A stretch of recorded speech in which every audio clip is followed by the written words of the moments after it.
time. So yeah, so there's a lot of information, I know. So well, we're gonna finish whatever left. Okay, perfect. I'm gonna go ahead and start sharing my screen if you don't have any questions to start off with. No, I don't have any question. Okay, so you can see I am logged into your campus here. And I'm going to actually go into your test campus this morning, and we're going to start with, I'm going to show you how to enter services for your residents. Okay. So you will go up to profiles and click on residents. And in your test campus right now, you just have this one resident. He's obviously a fake resident. We put this into everyone's test campus so you can go in and practice on his resident profile. And we'll click into Robert Smith here, and we'll see we're in his profile. So this Robert is his example, right? Example. Yes, this is an example, and this will not affect your live campuses or your real campuses. Okay. So you can practice in here all you would like. Okay. So to enter services for Robert, we will come down here to where it says service plan, and we'll click on that. That will be changing at some point. Instead of saying service plan, it will just say services coming up in the future. I'm not sure when, but that way, if you notice that button has changed, that's why it's planned to be changed just to services. To services, okay. Yes, and so when we click here, you see Robert already has some things entered, and that's just everybody in their test campus, this resident has some services entered, so you can see what they will look like once we start adding services for Robert. It shows he has a bathing assistance service, and it shows the time, like we have here 8 a.m. And daily, and it's assigned to the day shift.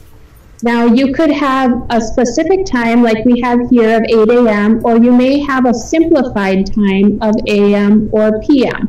The difference is if you schedule this for 8 a.m., your staff know this should be completed as close to 8 a.m. as possible, whereas if it says a.m. or p.m., they have a bigger window to get that service completed. Does that make sense? They have like the whole a.m. shift or the whole p.m. shift. Oh, that's great. Okay. Yes. And then you're going to see down here we have a medication administration service. And you'll see it says this is automatically created from medication administration times. So I don't think we'll have time to get to entering medications today, but one thing to point out is for the medication administration services, those are created automatically when you do enter a medication and schedule that. So that's one service that's a little bit different. So why is it 8 a.m.? It's only 8 a.m. to 8 p.m. Is that okay daily? Yes, so this will make more sense once I show you how to schedule the services. This is saying that right now he has a medication or multiple medications scheduled to be given at 8 a.m. and also again at 8 p.m. So what about if it's 3 times? Then it would have that third time here as well. I see. Yes. Okay, so in order to add a new service, you have some options up here on the top right. This one that says copy from resident, this is it's not used all that often, I don't believe. It's mainly if you have a resident who you've already entered all of their services for, and you have another resident that is going to have the same exact services, you could copy those from another resident. I see. However, typically we're going to be entering these, which one is that? Is that the medication setup, or what is that? Well, just the services, like how your staff. All of them, if in case, okay. Yes, to be caring for resident. So I can copy from Smith, right? Well, if you click this copy from resident, it's going to copy every single service the other resident has. So if this if this resident is different from the other resident as far as the services they receive, you would not want to use this button. Instead, if they are different, right? Yes, and if they're different, then you want to come over here to this blue button that says Add New Service, and you'll click on that. What about if I go to copy services, and then if I'm missing something, don't I can say Add Services also? You could do that. Okay. Correct. Mm-hmm. Okay. Yep. But just to add a new service, you click that blue button. It'll bring us here to this screen. Mm-hmm. See, there's a drop-down list of items to choose from, and this pulls from what is called your global service list, which I will show you in a moment. So you could either choose from this drop-down, or you could start typing into the box. Okay, so what about we have a lot of issue with the behavior. So what do you have for behavior here? We have managed behavior services here, and there's a whole slew of them here to choose from. You also have the ability, if there's where is the managed behavior? So I'm going to interrupt just a minute, Jama. We created this list of services based upon what Department of Human Services in Minnesota has on their documentation. And so these behavior services stem from that, and they're simply a way that you can work to manage with a resident to manage the behaviors that your resident is having. And you would only choose those behaviors for a resident that they display. Yeah, the one that is approved, usually, when they approve services, they have some of this, not all of them, but some of them, some of them, they are not paying you. So I just want to add the one that they are paying me, right? Well, no, you're gonna base it upon the behaviors that your residents are displaying. I see. So yeah, you're gonna if they are displaying physical aggression periodically, you're gonna want to track that. Do not add behaviors that the resident never displays. That's just going to make charting work for your staff. So you're really basing it upon the assessment of what behaviors they are displaying. Do you know like the one that they most use it, or it doesn't matter? I will tell you that I believe that they will, if the resident is displaying behaviors, and if you're showing that you are working to manage those behaviors, yes, the county will pay for that. So, like I said, it's just a matter of you identifying what the needs of the resident are, and then basing your services on what behaviors they have. Okay, and then we have behavior reports that you will be able to show to the county case manager that will prove, yes, this behavior was observed once on this shift, twice on this shift, and this is what we're doing to manage that. Oh, sure. Okay. Okay. All right, thank you so much for that, Heidi. Yeah. Okay, so Jama, if you have a resident that you know is, they show behaviors of physical aggression, and you want your staff to monitor and document that, you would choose physical aggression here. The default estimated minutes is just 5. It just defaults to an estimated time. Mm-hmm. And this active date and active time, this is the time you want this to show up on the today screen or your staff's to-do list. Okay. When it becomes active. It's not the time that they need to chart on this. So we could, if you needed this to be immediately available, we could back it up to 10 a.m. because it's simply default to the next full hour for when it will become active.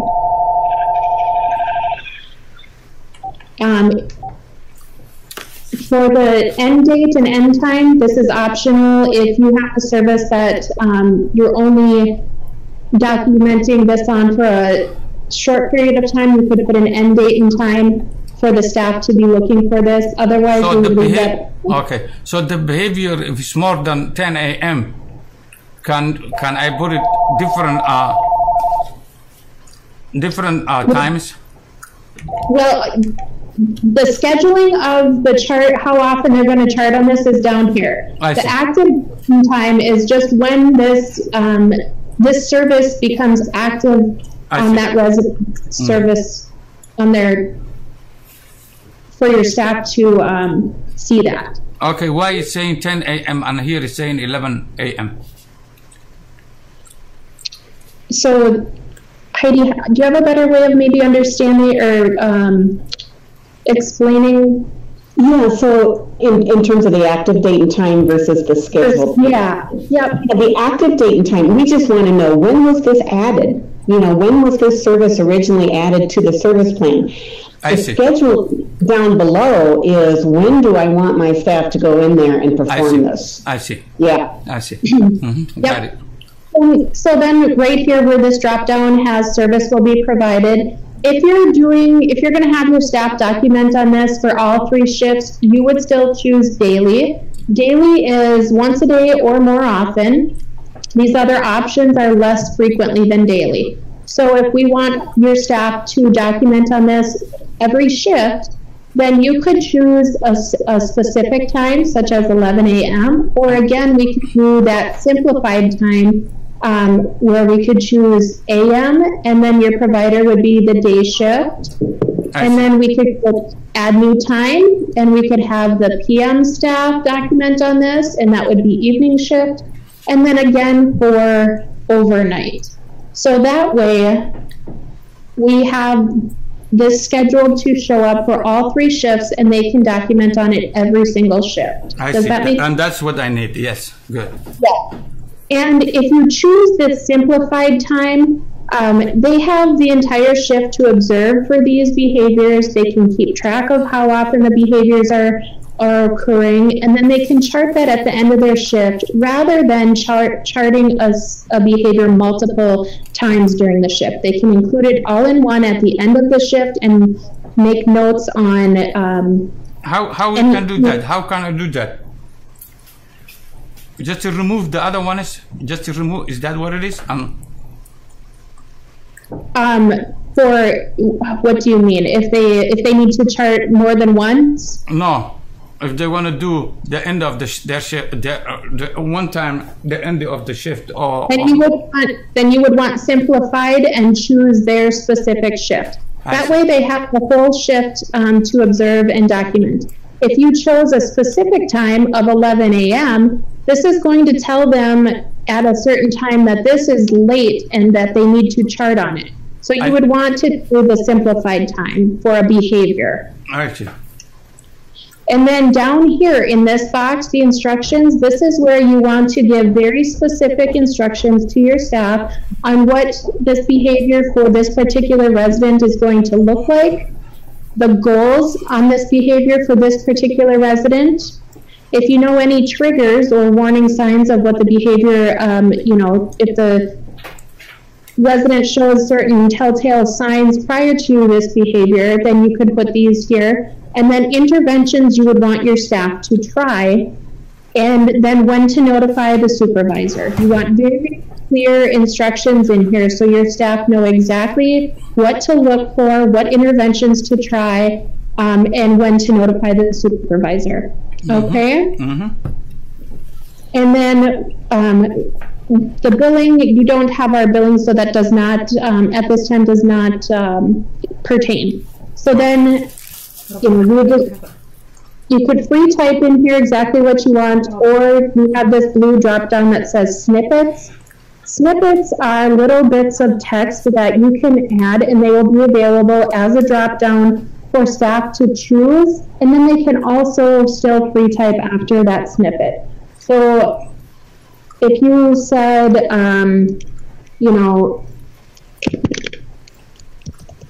pacing, if that was one of the snippets you wanted to use, if they are, if they know that a trigger of this behavior, or describing this behavior, if they know that pacing is, one of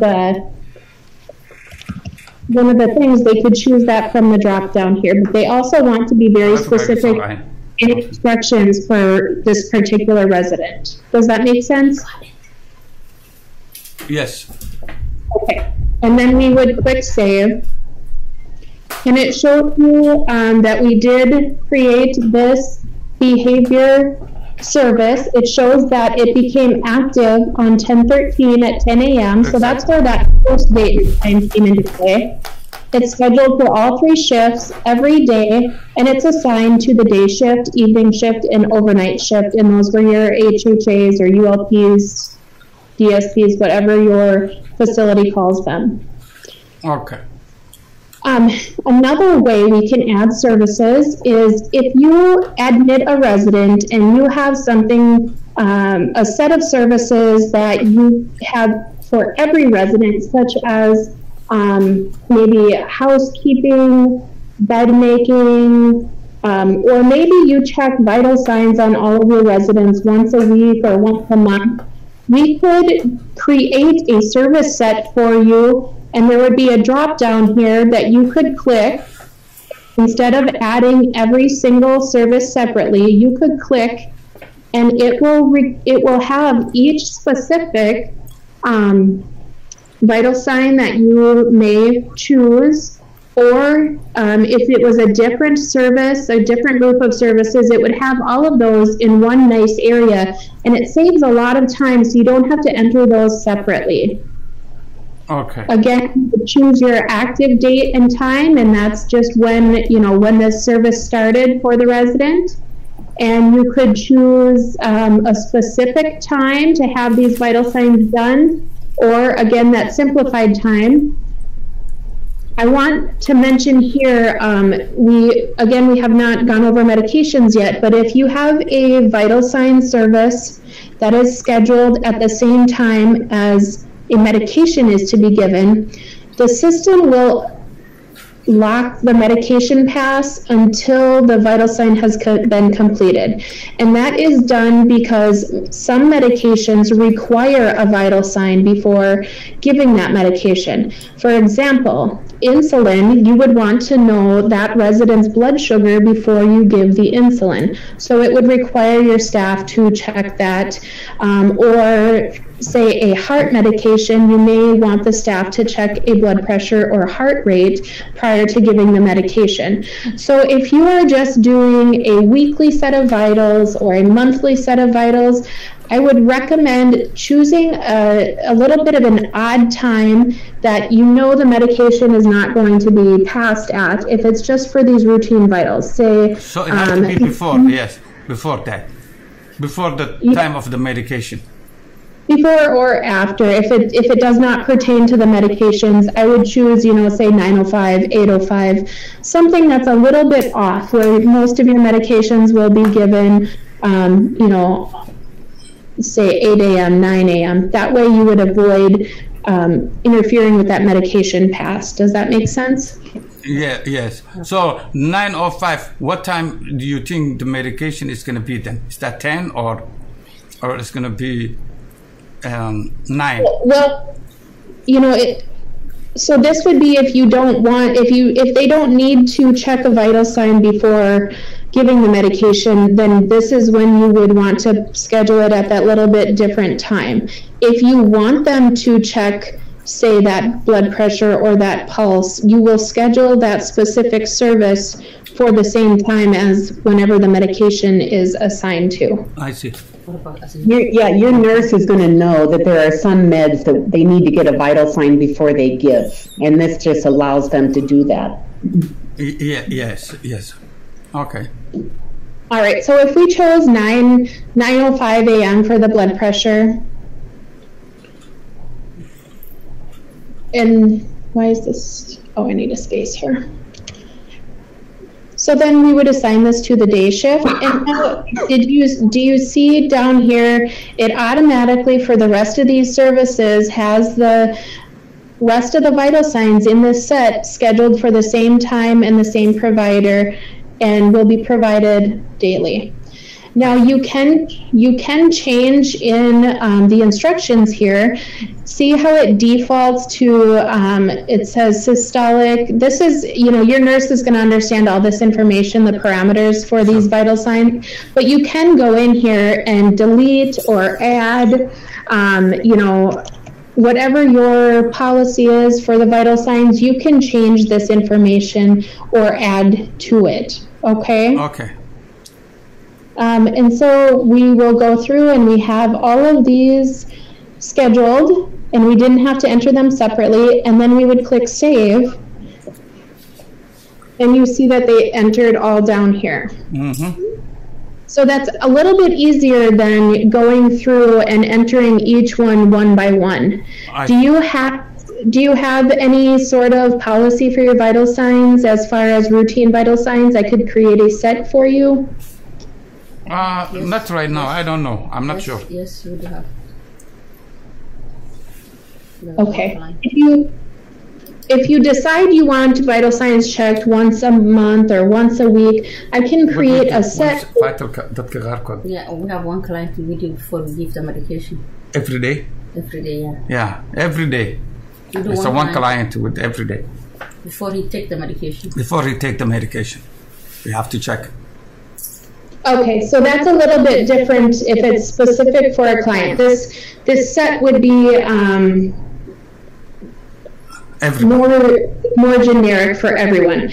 Yes, and I can, once we get into the medications, I can show you how to connect the service and the medication. It connects automatically once you schedule them at the same time, and I can show that in a future meeting here. What about as needed? Sure, we can do an as-needed service. Let's say we have,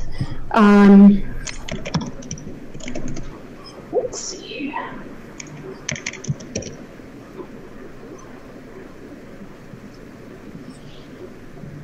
Let's say we have a resident that has oxygen, but they only wear it as needed if their oxygen saturation is low or if they feel short of breath. Sure. So we can go,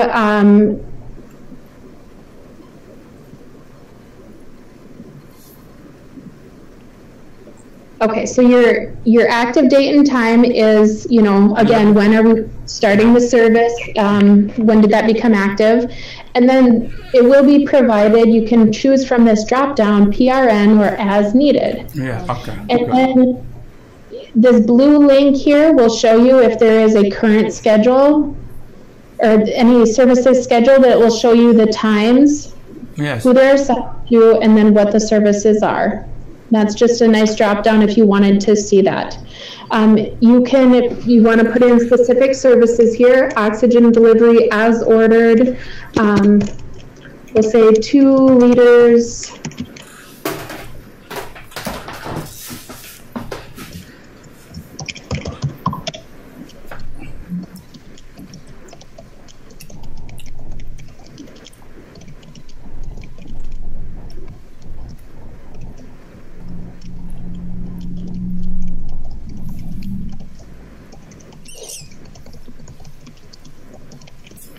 And then you can put in here, notify RN if,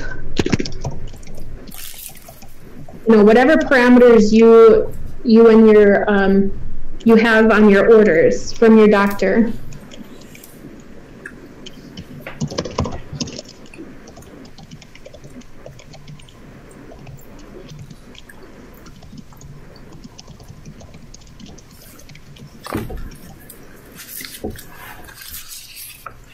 Well, I want to point out this blue box here where it says this service may be considered a treatment.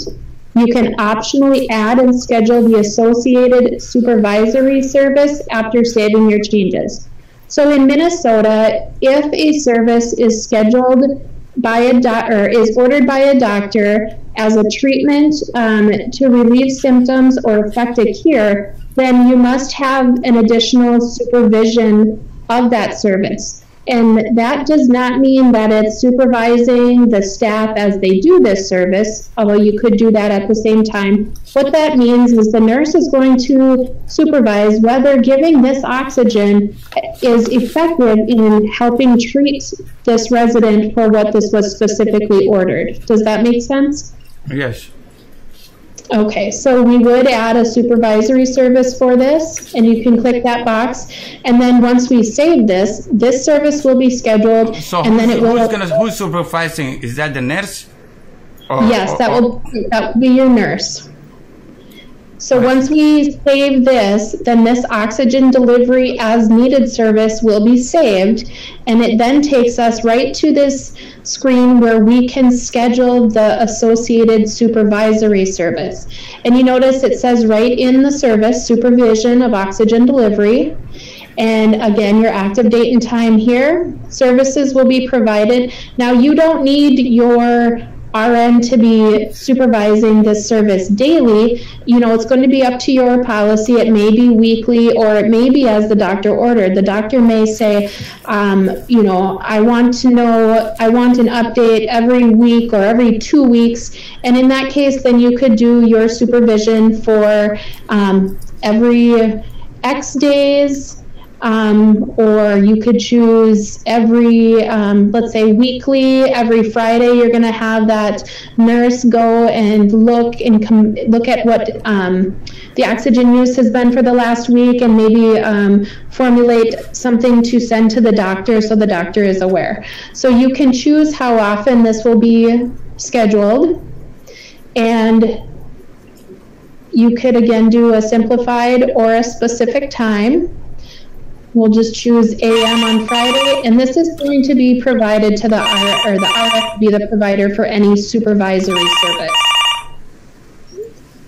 And instructions, they're going to want to put in instructions. So say you have more than one nurse. If another nurse comes in that's not familiar with your residents, you want them to be able to look at these instructions and be able to complete this service without any question as to what they need to do.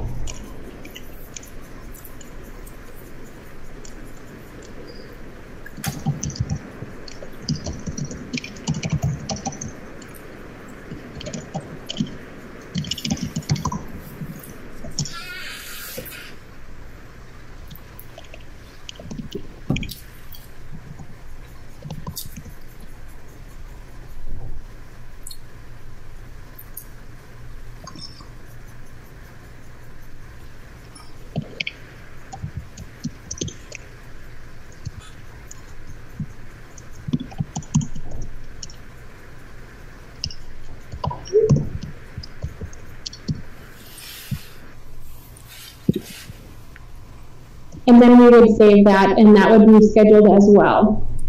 Down here as the supervision, and then you see down here under the as needed services is the oxygen. So let's say we have a service that we want to maybe schedule for a different time. We have right now bathing assistance for Robert is scheduled at 8 a.m. every day. Well, maybe Robert says, you know, I really like getting up at 6 a.m. and getting my shower then. And so you want to reschedule that so your staff knows to maybe give the shower at... What about if he wants 3 days instead every day? Sure, yeah. So we can just simply click anywhere between these two gray lines, and it brings us to the screen where we have some different options. Over here, we have hold. This would put that service on hold until you take it off hold. You could add times.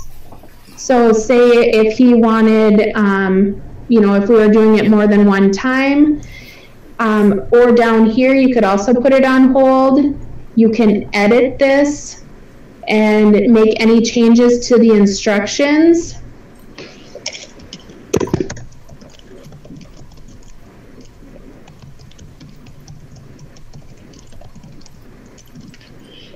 And you can click save. If you click reschedule, you could also, instead of putting the service on hold with the hold button, you could also put the service on hold here so the current schedule, the last date, and then when the new schedule begins.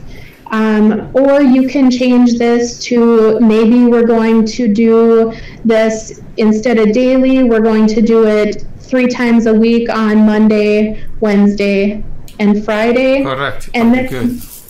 Yes, and then we can say, well, he actually wanted that at 6 a.m. So we will have that scheduled, then it will give us the providers that are on during this time. So you notice we no longer have the day shift available because the system knows our day shift is not scheduled at 6 a.m. So we choose our overnight shift there. And then we can click confirm. The other thing you can do over here is you can look at charting history. So if we had a charting history, you could see exactly when that had been charted, and the change log of how many times this schedule has been changed, or this service has been changed. So it's showing my name here and the dates and times that I made changes to this service. Okay.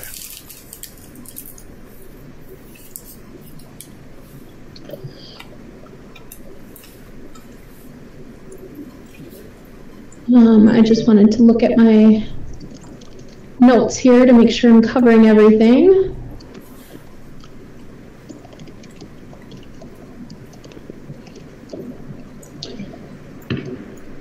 So what your staff is going to see then for these services is on their today screen here. And if they choose their day shift here, then they will see all of their services here. So that's how your staff knows exactly what they're going to be doing. Oh, okay. Another type of thing that you may want to schedule, and it may not be resident specific, it may be specific to your facility, is if you have, say, a refrigerator that has medications and you need to document the refrigerator temperatures, you can go to this today screen here, and then this button that says plus more, you can click that, and you will see scheduled chores over here. So a chore is specific for the campus but not the resident. So we could add a new chore, and you can choose, oh, my computer's still loading, choose from the drop down, and you also have the option, as being the administrator who has that 411 role, you can come up here to this blue button, and if there was something on here you needed to add as a chore that wasn't on this list, you could add it there. So we're going to say that we're going to be checking fridge and freezer temps, and we'll just say that should take 5 minutes or less. When do we want this chore to start? We can have it start today. You can put an end date, and if there is no end date, it will just continue on. And then we could have, again, a simplified time or a specific time. Say we want them to check the fridge temps at 7 a.m. And then that's going to be our day shift here. And this will be done, we'll say, every day.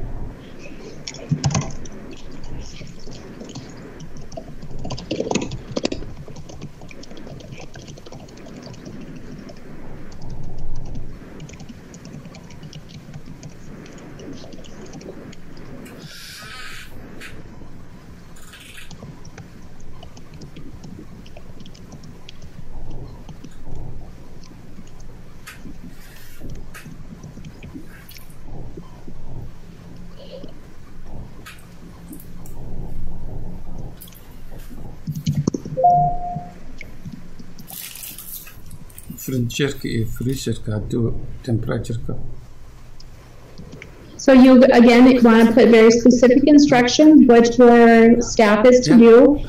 If you want them to enter a note, so for this one, you would definitely want them to enter a note as to what the temperature was. You would click this box to require a note. So this is the medication freezer or fridge, or it could be the food one, the one that we have the food. Yeah, it could be for food also. It could be, and you could put that in here. Okay. Yep.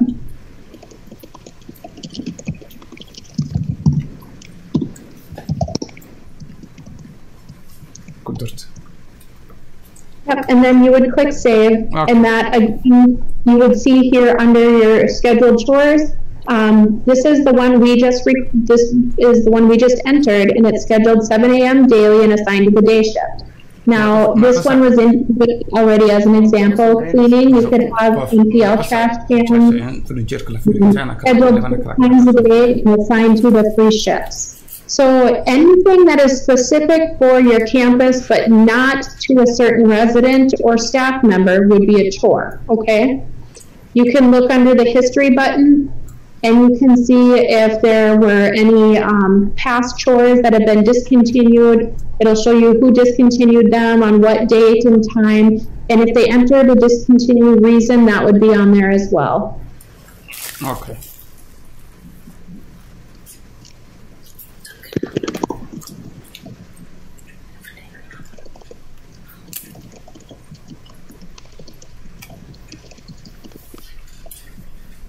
There are some different reports that you can pull regarding services. You would go up here to Facts, Print, and Reports.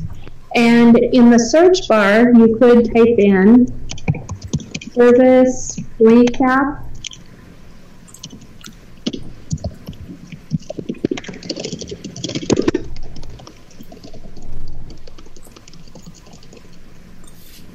You could choose your resident, and you can choose the date range. And you click Create Report, and the system is going to pull. So we haven't documented anything, but it would pull up in a report format such as this. It would tell you if there was any notes related to the service, if any of them had been unscheduled services, if they were declined, and it'll just give you some detailed information on that.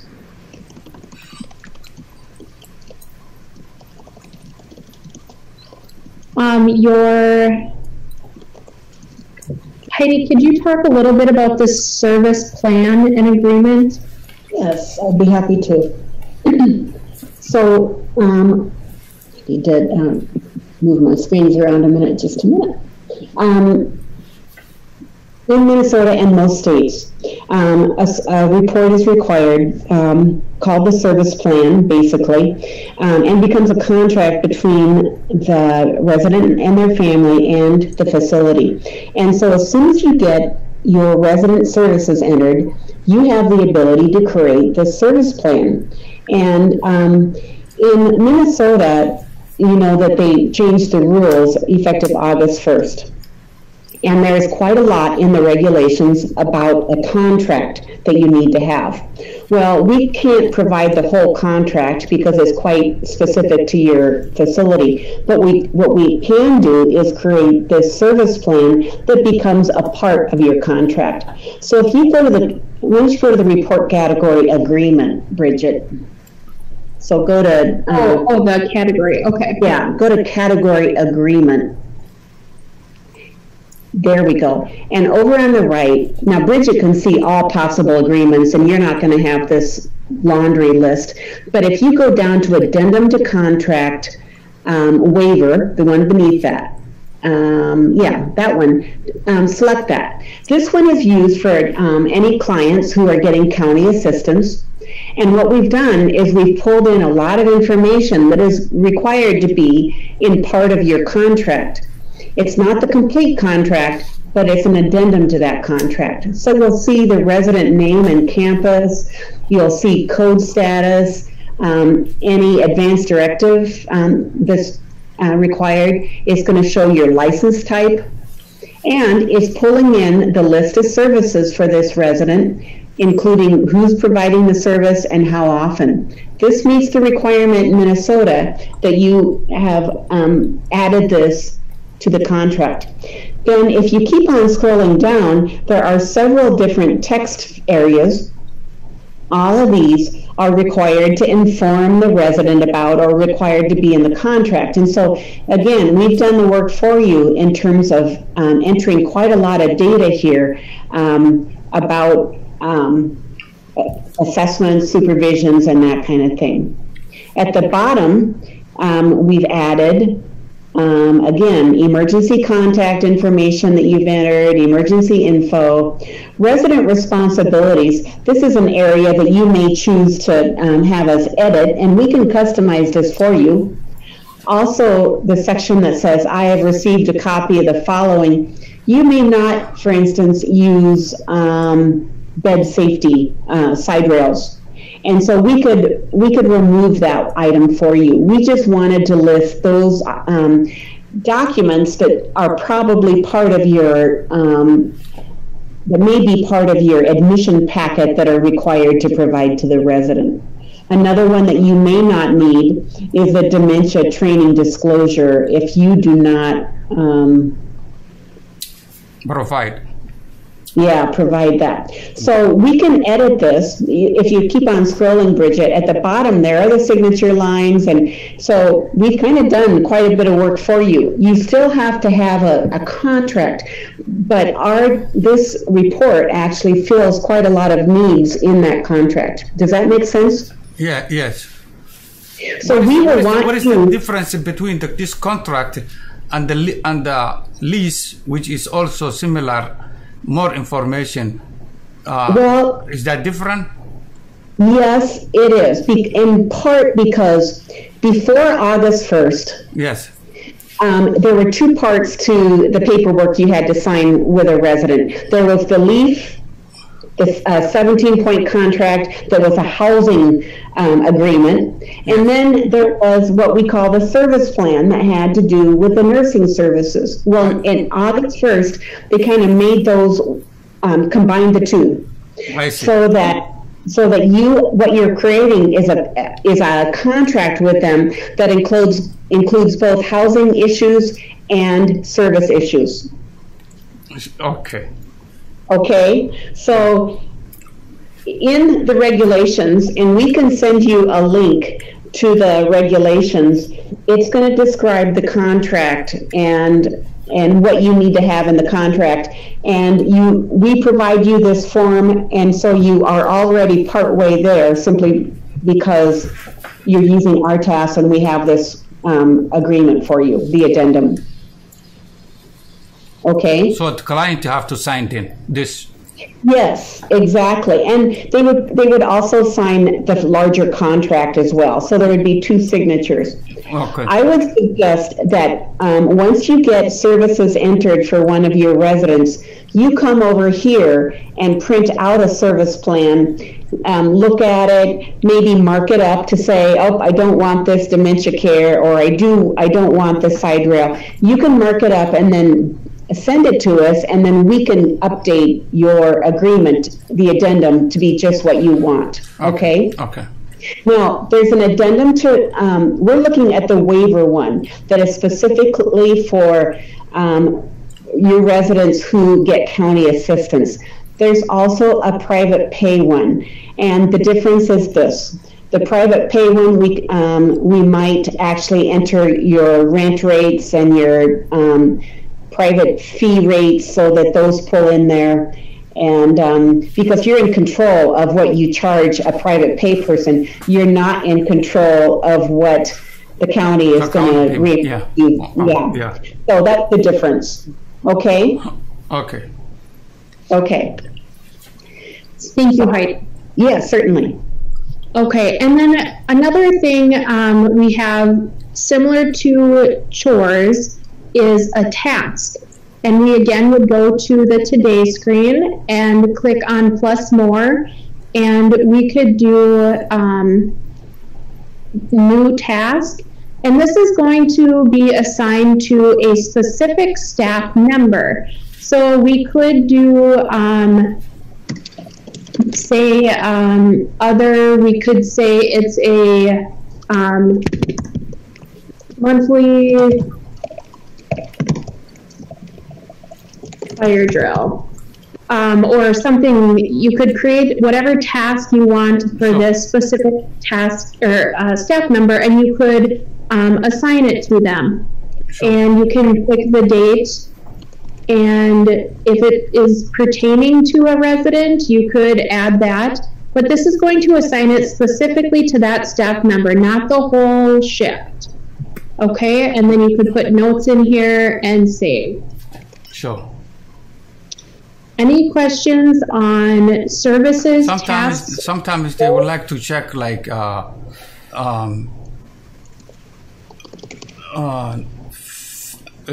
alarm and smoke detector, things like that. This could be the other. That could be a task as well. Yes, Yeah. check smoke.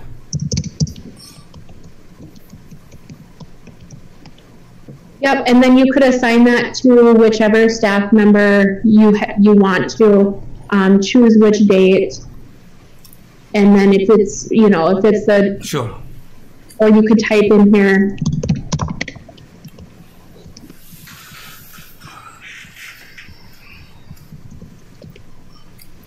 And then you could save that. Sure. And then, so when your staff member logs in, then they will have that on their to-do list. Okay? Mm-hmm.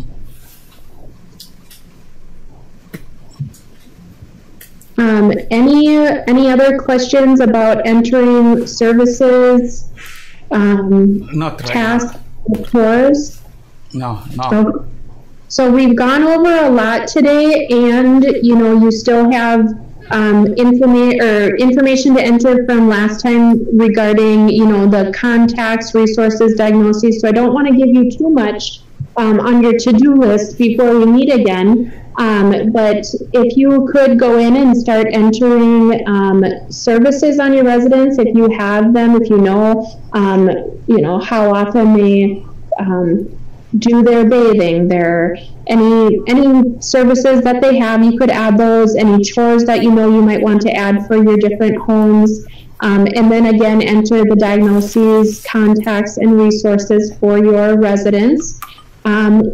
Is there another date that you have in mind that you would want our next meeting to be? Yeah, I have a few questions. Let me see. Let's say this, when I started the program November 15, so that's when probably we're starting to using our task. So can we schedule ahead, before they do scheduling, can we go ahead of time? Can we just say November 15? That's when they will charge. Future date. You want that to be your go live date? Yes. Yes, that is fine. We just need to have all of your information entered. Sure. We have to make sure that you understand how to do all of the things within the system. Sure. We do have quite a bit to go over yet. As far as next time, we'll start with medications, and if your nurse is able to be present, that would be helpful too. And then after that would be assessments and some clinical training with the nurse. Okay. Sure. We can definitely, as long as we keep on a good schedule, we could have you going by November 15th. If something comes up in the meantime, or later date, I don't know. Okay. Sure. Okay. Yep. Definitely. We can definitely have a goal of getting you up and running by November 15th. Okay. I do want to give you enough time to get the rest of the information entered on what we've gone over so far, because each meeting will have more that you'll need to enter, and I just don't want you to feel overwhelmed. So what date are you thinking that you would want to meet next, where you could have all of the contacts, resources, diagnoses, and services entered for the resident? You'll have that completed, and then we can meet again. 2 weeks from now. But But I have one more question. Sure. Where can I see each client? They have a care plan, or. Well, how the ULB or HHA will find out what each client have, so they know what each client needs. Yes, the care plan is actually populated from your nurse doing their assessments. So that's about we have 2 meetings. Okay. The medication meeting, and then we can do the assessment meeting if we get through all of that. So that's a couple meetings away yet. Okay. Okay. We've got it covered though, Jana. Okay, sure. Yeah. We've tried to think of everything. Okay, so 2 weeks from now, do you know the date?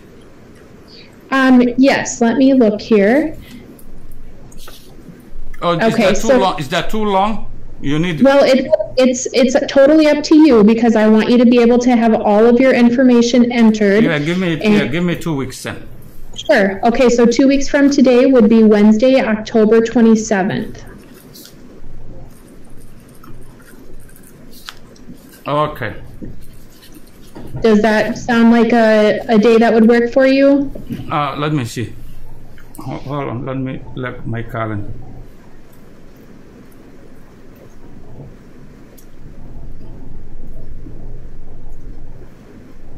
Okay, that's fine. All right. Would you like to meet in the morning or the afternoon? Afternoon will be better. Okay. I've got 1, 2, or 3 o'clock. Let us do 2. All right, I will get us down for Wednesday, October 27th at 2:00 p.m. I will also send you an email with everything we covered today and give you that time to get everything entered into the system. If you have any questions while you're entering information, please reach out. You can give us a call or email, and we would be happy to help you, okay? Okay. All right. Well, if you don't have any other questions, I can let you go for the day. All right. That will be great. All right. Sounds good. Thank you. And I look forward to meeting with you again next time. Thank you so much, all of you. Yes, you're very welcome. Okay. Have a great day. Okay. Bye-bye. Bye-bye.